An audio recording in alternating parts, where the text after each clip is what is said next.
Gentlemen, also known as Big Deal. Just to give you a little history, we do that so he doesn't get full of himself, you know, because, oh, I do Toronto Poetry Slam, my name is David Silverberg, and we go, big deal, big deal. But really, he's a big deal, because it's cool.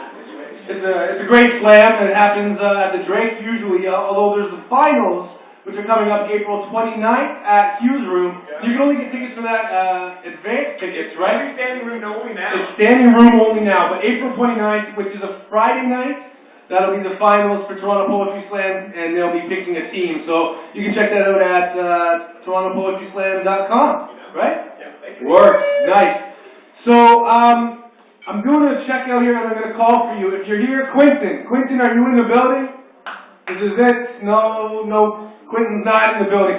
Quentin's art is in the building, though. Don't forget to check out Quentin's art. But we are down to our last open mic for the evening, ladies and gentlemen. This young woman has flown all the way from the west coast of Canada to come out here tonight. I'm saying just for tonight, really, I'm sure she's doing other things, but anyways, she's a great supporter of spoken word in her hometown, and she's a great supporter here tonight, so I want you to make some noise for Sonya. Please, put your hands together.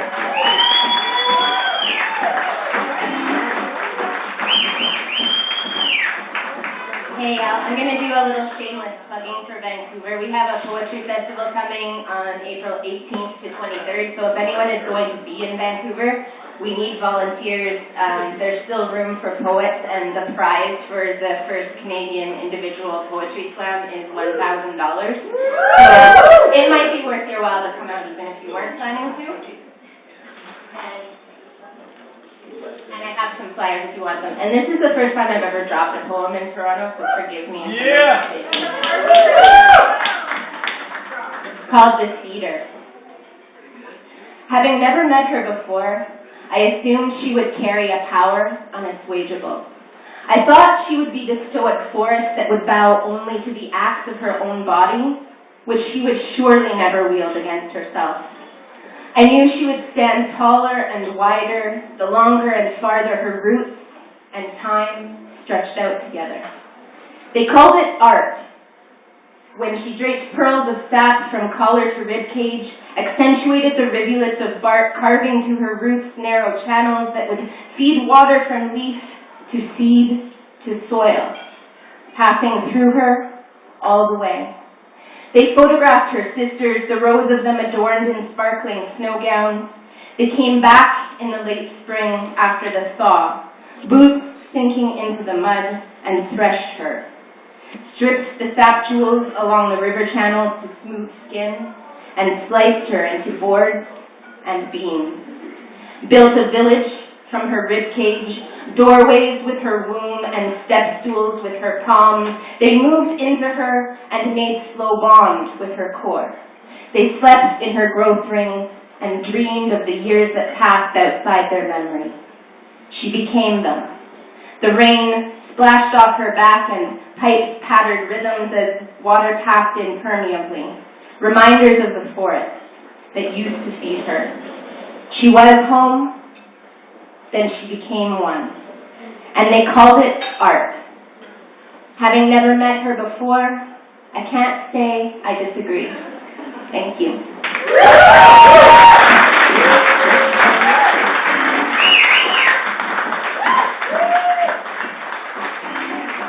Her first performance in Toronto, ladies and gentlemen, make some noise. So delighted to back to back. It's a beautiful moment. This concludes the open mic portion of the evening. For those of you who know what that means, we're about to slam. Anybody here ever been to a poetry slam? No, I don't know. I didn't believe you. Anybody here ever been to a poetry slam? All right, I think I hear you now.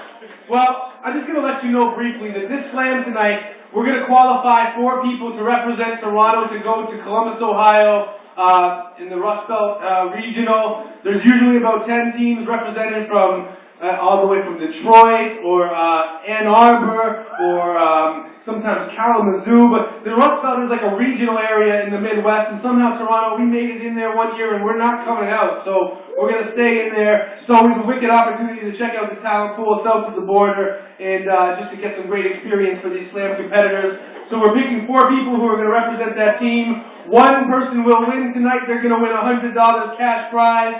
And for that very reason, I cannot host a slam because I will be slamming for that cash prize. So, ladies and gentlemen, we brought in a guest host tonight, a very special guest host. He's a mentor to me.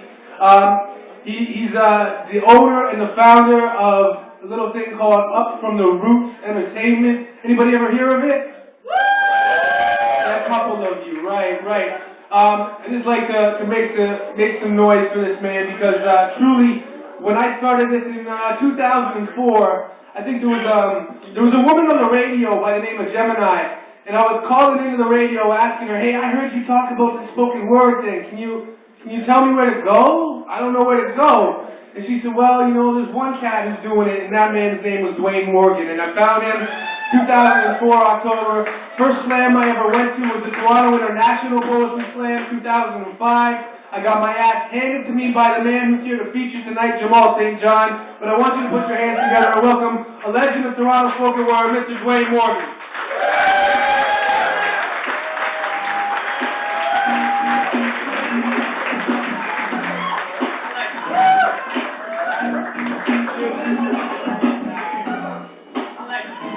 All right, so how's everybody doing tonight? So, Open Minds Respect events. We have 7 artists who are going to get up here on the stage who are going to be participating in the slam. Only the top 4 will represent Toronto at the Rust Belt, and only the top 1 will go away with the prize money for tonight. That is correct? That's correct. All right. So, we have 5 judges who will determine how this night goes, who makes the team, who gets the money, etc., etc. So, let me introduce you guys to our judges. We have judge number 1, Clara, who is sitting right over here. We have Iris, who is right over here. We have Sonya over here. We have Aaron up in the front.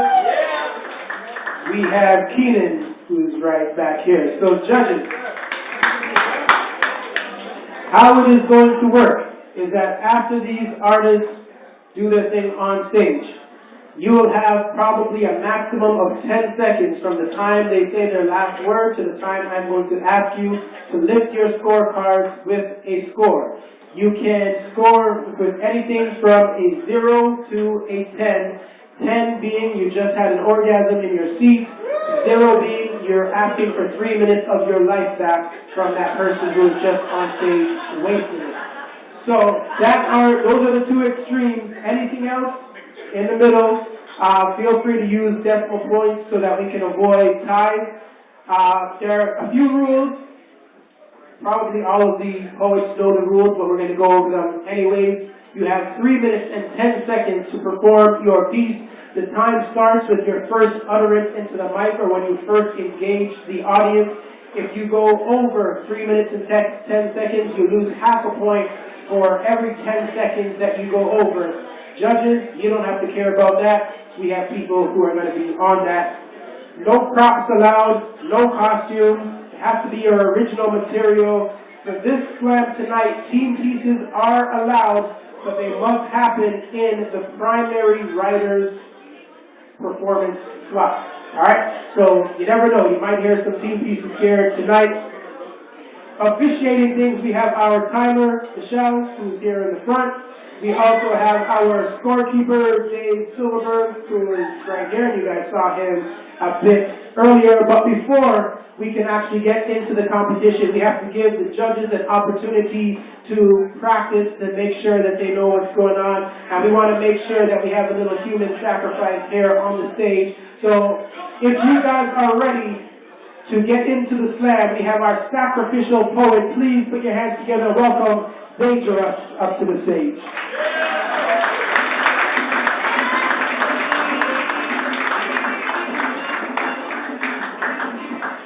What's good, Massive? I see a few people standing. There are a few seats up front here if you're interested. I'm not worrying about my time limit because I'm not actually standing, so I can say things like that.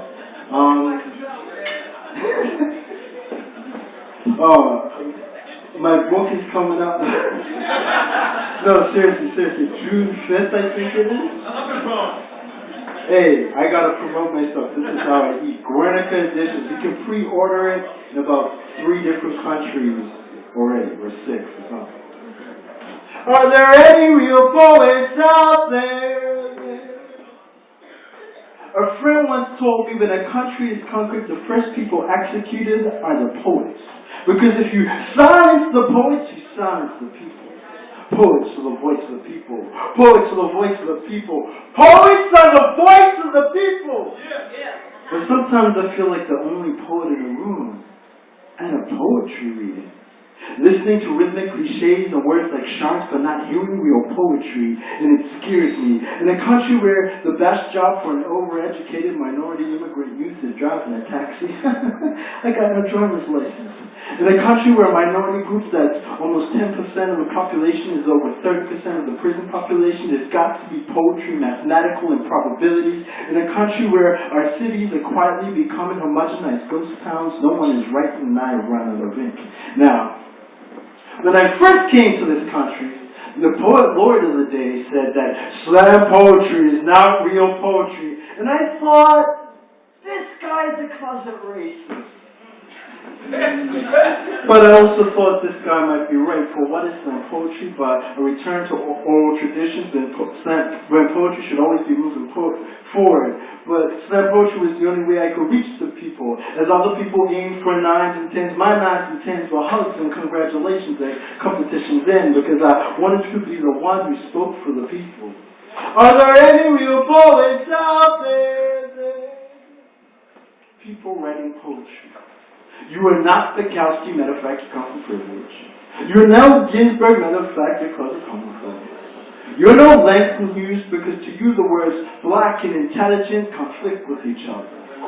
You are no Dwayne Morgan. You are no Andrew Thompson. You are no Tommy Bam Bam Buick, and I know he is slamming, but I'm going to do it anyway. You are no David Big Bill Silverberg. You are no Eddie the original one. These are people who gave their voice to the people, who gave poetry to the people. Are there any real poets out there?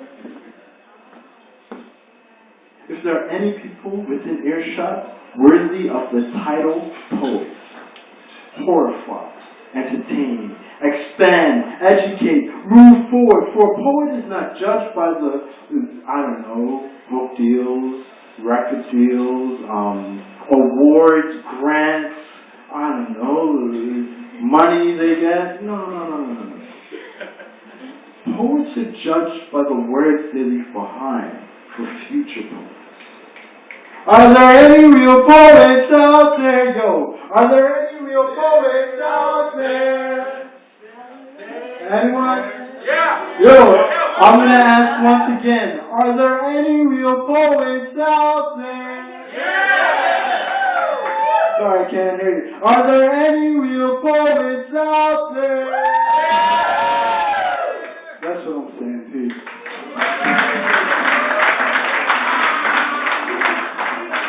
Alright, so that was our sacrificial poet for the night, Danger.